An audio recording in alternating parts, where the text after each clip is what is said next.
to 2016, the morning of December 1,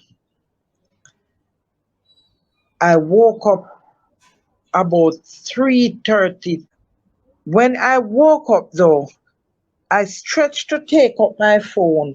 And when I stretched with my right hand to take up my phone, my right hand just snapped back in so to my chest. So I half sat up in the bed and I used my left hand to take up the phone. But I realized that when I try now to plug the phone, the USB in the phone, to charge it, this hand could not manage. I said, but what is door, God? And I realized that what was coming from my mouth was blah, blah, blah, blah, blah. Goodness. And I realized there and then that I got a stroke.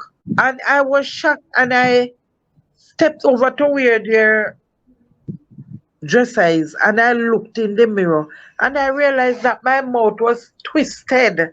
I remember I heard this sound. And a prayer, you get up for prayer. Pray right now. And then I started walking around in my room, just walking around in my room and praying. And I have my hands in this way. The right hand couldn't move, but I have the left hand. And I was doing like this, like I'm warring, because the voice said, war the devil now. When I got to the doctor, immediately they saw me and they decided that they would be admitting me because I suffered a stroke. I spent more than a month in the hospital there.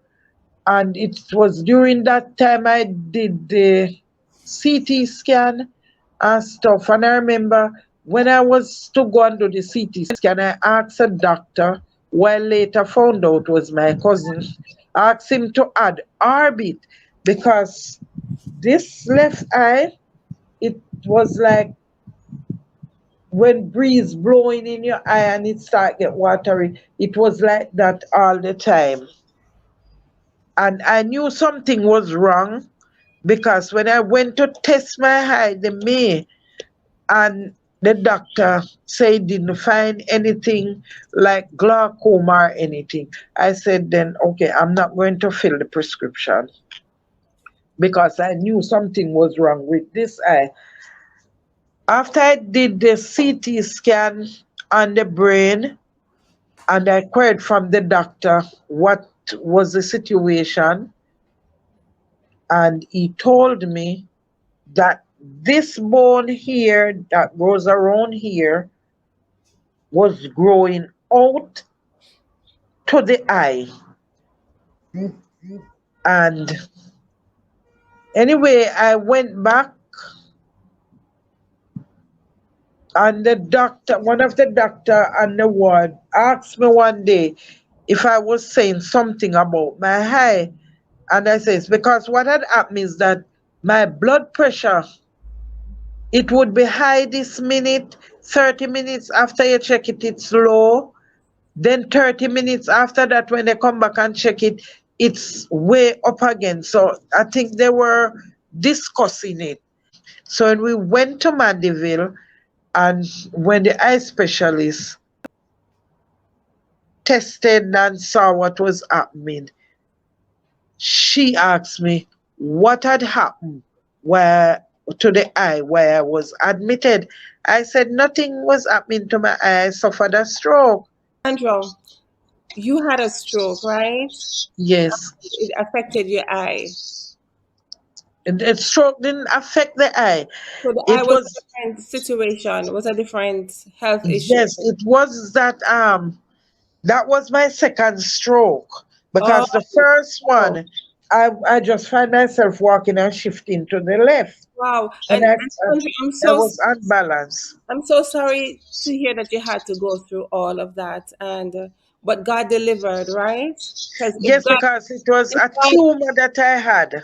wow. I had a brain tumor, and that is how I am here in Florida.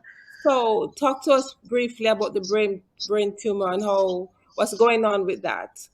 Okay, so after I was diagnosed, after I was sent to KPH to see the neurosurgeon, so I was sent to do a MRI, and that was how um, we found out that I actually have a tumor, meningioma, that was on the brain and it was behind the left eye. So over time, it started pushing on the left eye. The left eye was bulged, and from that second stroke, I suffered three other strokes, but the second one was the most severe one of all five. And I suffered five heart attacks also. The Wow. last heart attack I suffered was in November 2018. Wow. So No, Sandra, November 2020. tell me, where are you now? What's going on now? Okay, I came and because they couldn't do the surgery for me in Jamaica because I cannot be put to sleep to do surgery because of the multiple strokes, heart attack, the heart condition and stuff like that. And so I was referred to the Miami Neuroscience Center, and that's where I did the surgery. Um, it took me a while to get the funds to do it because it was like over 3 million Jamaican dollars. And so I have some friends and one of the groups in on Facebook, people who born from Clarendon, grew up in Clarendon, in Maypen and surrounding areas. Those persons and that group, they were a blessing to me. Then one of my classmates from All Age School, she lives in Canada, Maureen Brown. She opened up a GoFundMe page for me, and along with the GoFundMe and all my friends there and that Facebook page, we call it the boss, they took care of me. They see to it at all time that I have money to go to doctor, money to buy my medications and stuff. And I did a few fundraisers, but to get to $3 million is no little bread to break. And so with the mayor for Maypen, Mr. Winston Maraj, and the MP for Southeast Clarendon, Mr. Pernell Charles Jr., they were the ones who assisted me in getting the help I need to come overseas to do the surgery. So Mr. Maraj reached out to the Ministry of Health, where the first time they declined the offer, then he put it back in again.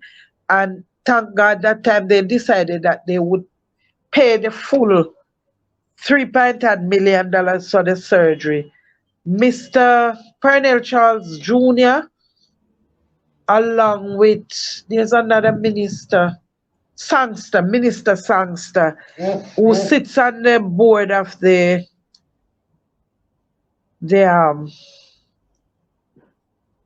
sometimes I forget things when I'm talking. So But it's along one minute, right?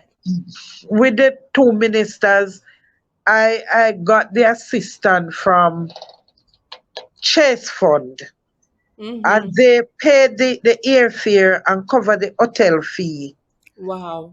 for That's me and my son because they said I needed somebody to be here with me and mm-hmm. so. So And where are you so, now? What's going on now? right, recently again, I was admitted in the hospital, and because I was having